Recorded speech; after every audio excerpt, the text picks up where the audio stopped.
Why are you an idiot?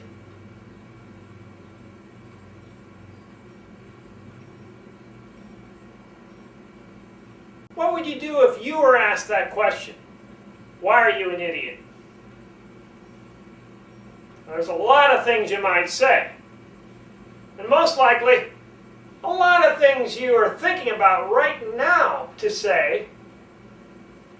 But the one thing you probably wouldn't say is, the reason I'm an idiot is because... And yet it's amazing how many people get into a question and answer session, a Q&A, and end up saying something pretty close to that. Pretty close to, this is the reason I'm an idiot. And it happens because they're not ready for the question and answer session. They get hit by a question they didn't expect. Bam! They're in trouble. And this is the reason why a lot of people, or some people, like to avoid the question and answer session. They just want to get up there, say what they have to say, and get the heck out of there. That's their whole. Make their points, get off stage. You've seen these people before many times on TV. No comment. No comment. Sir, is it true that I have nothing to say on that? Pardon me, Senator. Would you tell me more about, I said what I had to say, I have no comment at all on these matters. And of course, when we hear people say, no comment, nothing to say, I said it in my announcement, we immediately think, what great, upstanding people these are. They're completely trustable. They're completely reliable. They're dependable.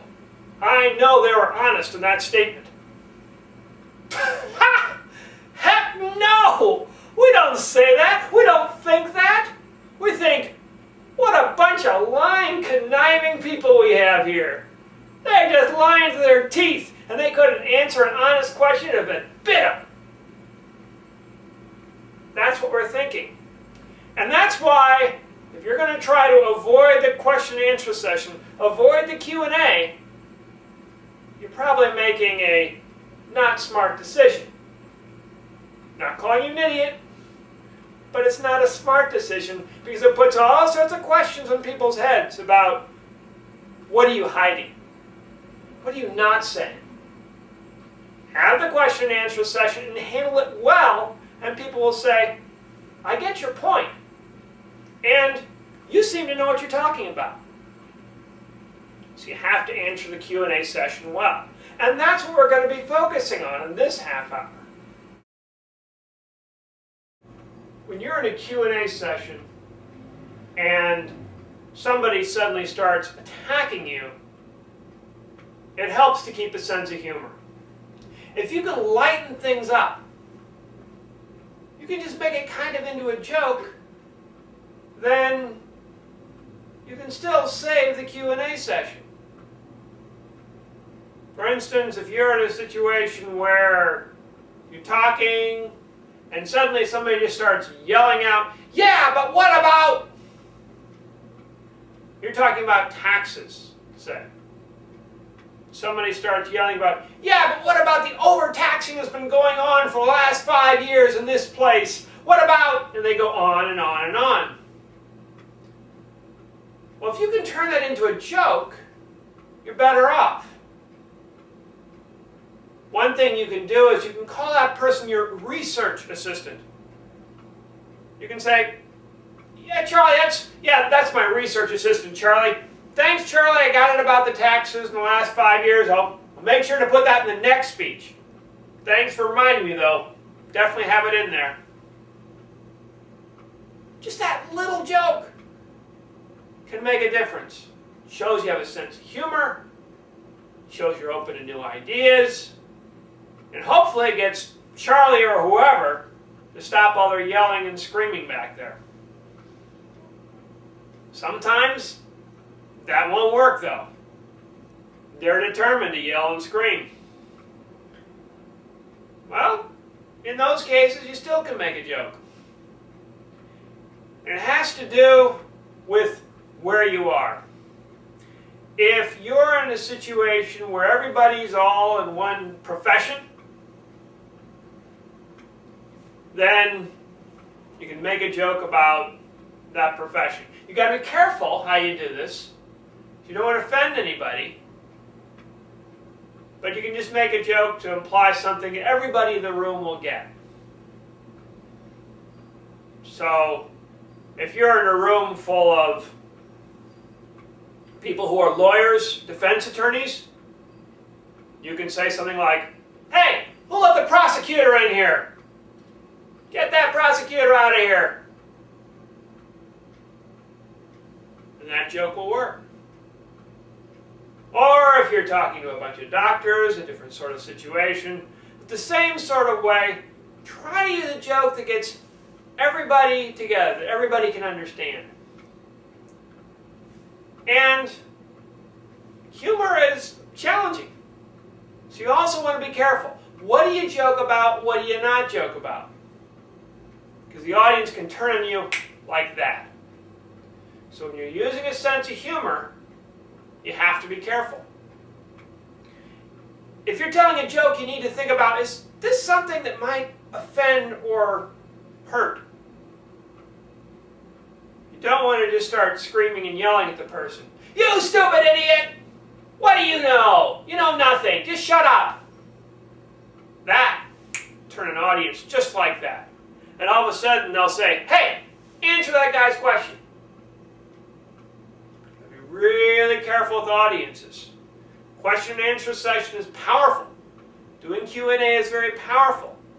But you've got to be careful where it goes. Always stay on message and always keep above a lot of the nastiness out there.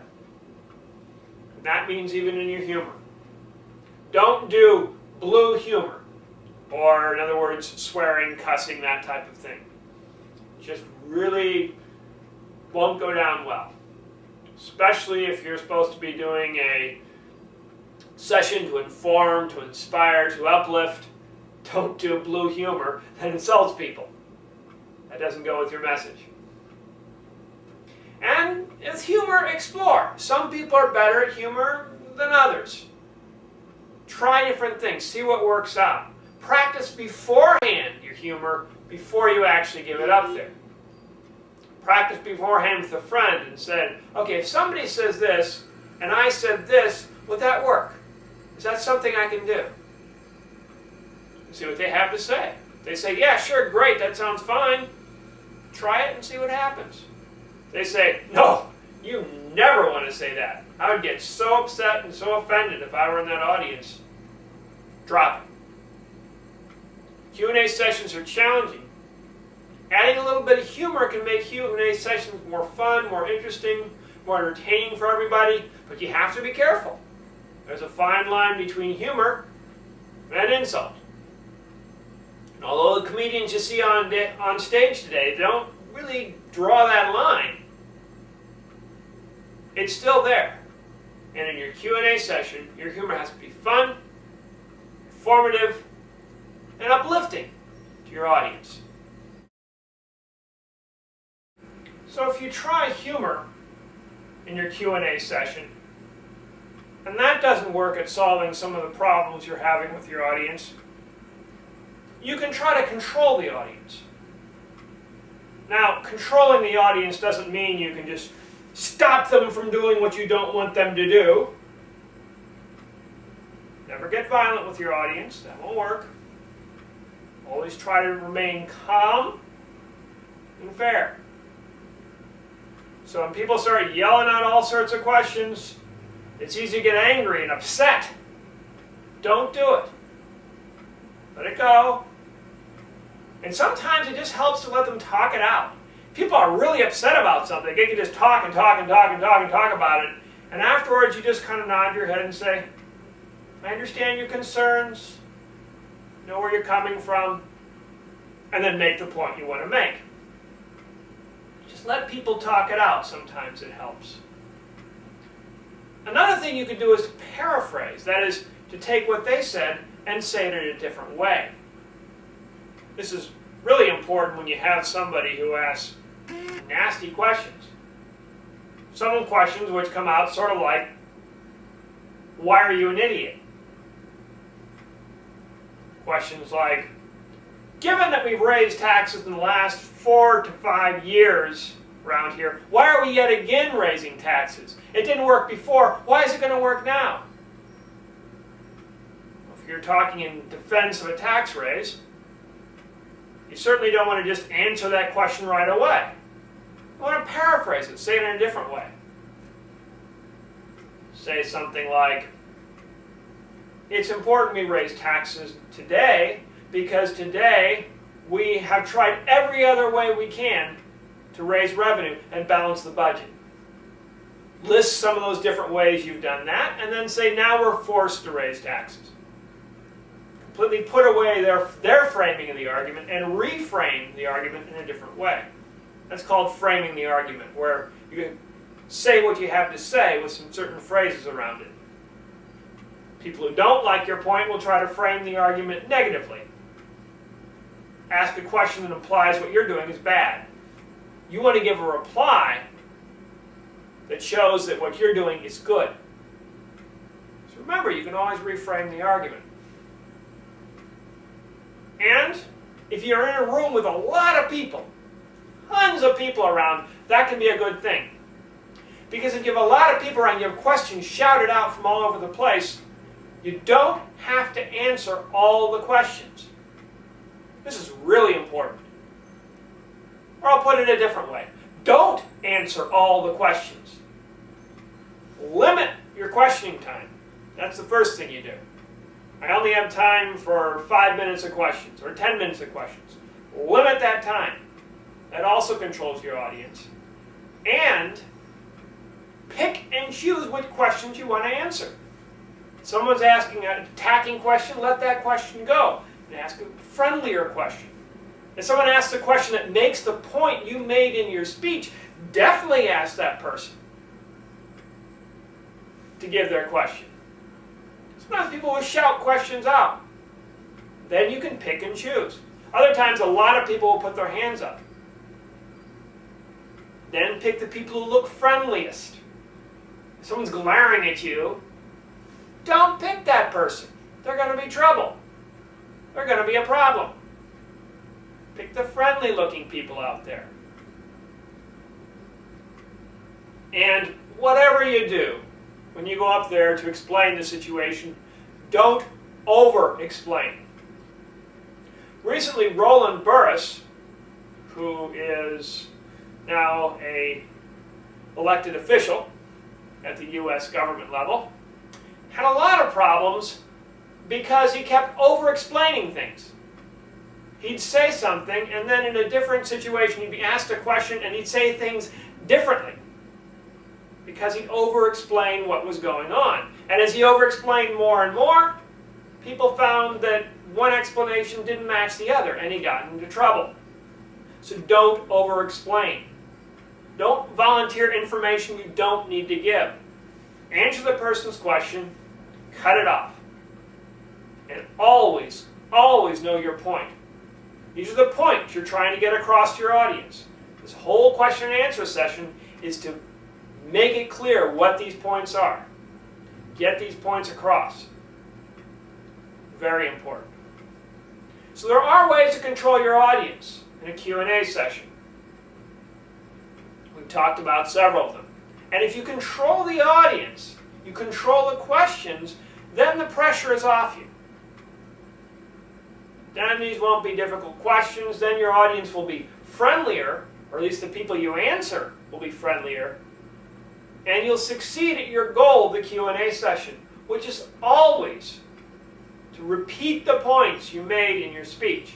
So you have your speech, say everything you can there, and the Q&A session should reinforce that speech and make those points again. So one way to deal with the Q&A session is to control your audience. If you've already tried humor and control and they haven't worked in helping you work through your Q&A session, you might want to try isolation. And if you don't want to use control and humor in your Q&A session, you still might want to try isolation. Isolation is simply where you take the person who's causing the problem and you separate them from the rest of the audience. So that person is separated. They're completely separate. And the rest of the audience is over here. Isolation can work because then that person is all by themselves. And most people aren't comfortable being all by themselves. They want to be with the group. They want to get the group on their side. Isolate the person from the audience, you can solve the problem. There are a lot of different ways you can do this. One simple way you can do it is where you actually turn away from that person. So while the person is asking the question, fine, eye contact, connect with them, listen, nod. And as they continue to go on and on and on, say, I answered your question. Does anybody else have any other questions? And you turn away from that person and look at the rest of the audience. So when you do that, you separate the person from the audience. You can make this even more effective if, when you turn around to the other people, you say, let's give somebody else a chance here. What are the other questions out there? This can help a lot because what you do is you make it clear that this person now is a disruption. And if you get the audience on your side and against that person, that can help a lot. So a person starts to yell or scream or whatever, say, sir, I've answered your question. Please let's let somebody else have a chance. I've got a limited amount of time for questions. I want to get through as many as possible. So I just want to move on. That'll get the audience on your side and against that person. That isolates that person. Another thing you can do is ask a person in the audience, where were we? I've gotten a little bit sidetracked by this. What were we talking about? Okay, great. All right, the point I'm making is you go on from there. You isolate the person who's causing the problem, focus back on the audience. So if someone's asking a question and somebody else interrupts that question, and you say, I'm sorry, that person interrupted. What was your question again? That cuts that person off and focuses on this person here. It forces that person to be separate from the audience. Really important, really powerful. And another thing you can try, if you think that person is simply yelling out a lot of stuff because they want to make you look bad, but that person definitely doesn't want to be in the spotlight, is put them in the spotlight. Ask for your name. Sir, what's your name? Okay, Bob Smith. Thank you for sharing your ideas. Appreciate that. Now, Bob, can we get on with everybody else? Thank you. Bring that person up. Get their name. Get their information on them. And hopefully that will solve the problem. If it doesn't, if you have this person trying to disrupt everything, or if you have a few people causing problems and destroying your Q&A session, at that point, you can say, I'm sorry, I cannot continue this Q&A session while these people here are disrupting it. So they'll have to either stop so I can get on, or if they're determined to yell, I'm going to have to stop right now. Once again, you isolate those people as the problem, and you say to the rest of the audience, hey, if somebody doesn't stop those people, you're not going to get your questions answered. And I know you want your questions answered. Again, this gets the audience on your side, separates those people. If you tried control and humor and they haven't worked in your Q&A session, or if you don't want to use control and humor, you can try to isolate the audience. Isolate the person in the audience who's causing the problem.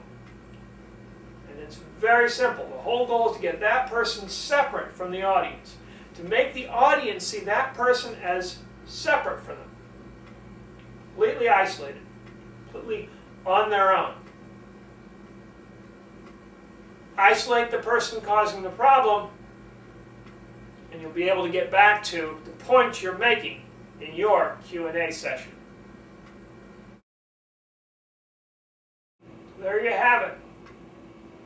Ways to handle your Q&A session. The 3 ways we talked about today: humor, making jokes, making light of the situation. Somebody interrupts, make it funny. Maybe they didn't plan to be offensive or annoying. Maybe they just felt they had to say something, got a little over-enthusiastic. Make a joke of it, it'll all go away. Everything will be fine. So try a little humor. It may push you a little bit outside of your comfort zone, but that's okay. Try some humor and see if it works. Or if humor doesn't work, if you just want some different approach, you can try taking control of the situation. That means you take control of who's doing what, when they do things, and you take charge. Take control of the situation by setting time limits. This is all the time we have. Controlling the questions which are answered. Which questions you choose controls how the discussion goes. Advantage about control, of course, is that things that you don't expect aren't going to happen. You just control everything, and hopefully that will work. You try humor, you try control. Those are some things you can try right off the bat. See if they work. But if you find yourself moving down and control and humor aren't working, or you just want to try something different, you can try isolation. Isolation is where you're going to try to cut off that person or those people who are causing the problem. You isolate them. You get the audience against them if at all possible. If you've been paying attention to the healthcare debate, something that people who are in favor of healthcare are trying is isolation. For all those people who are disrupting the town hall meetings, put them to be crazies, obnoxious people, problems, and get the audience, that is everybody else going to these town hall meetings, against those people. So it cuts off that disruption. And the person who's doing the speaking can get the message they want across the audience. Isolate the problem. Get the audience on your side. Everything can be fine. Now, these things won't always work. There may be a situation where this won't work at all. In which case, there's not too much you can do. One thing, as mentioned earlier, you can do is just to shut the whole thing down. Say, sorry, there's too many disruptions here, too many people are speaking, yelling, screaming. I can't do a Q&A session like this. So unless everyone's willing to calm down, ask their questions one at a time, I'm not going to be able to answer anything. Just be honest. Let people know what the problems are. Let people know what your problem as a speaker is. Make them aware of their behavior and see how it goes. But if even that doesn't work, even that doesn't stop things, then you may have to just do what you said you're going to do and cut off that Q&A session. Don't be afraid to do it. Things are going absolutely out of control. People are screaming, throwing things. Riots are breaking out. cut off the Q&A session, get out of there. Hopefully, though, it won't come to that.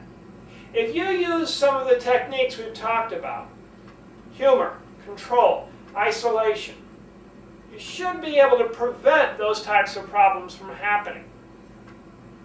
And it helps also to be aware that those problems might happen.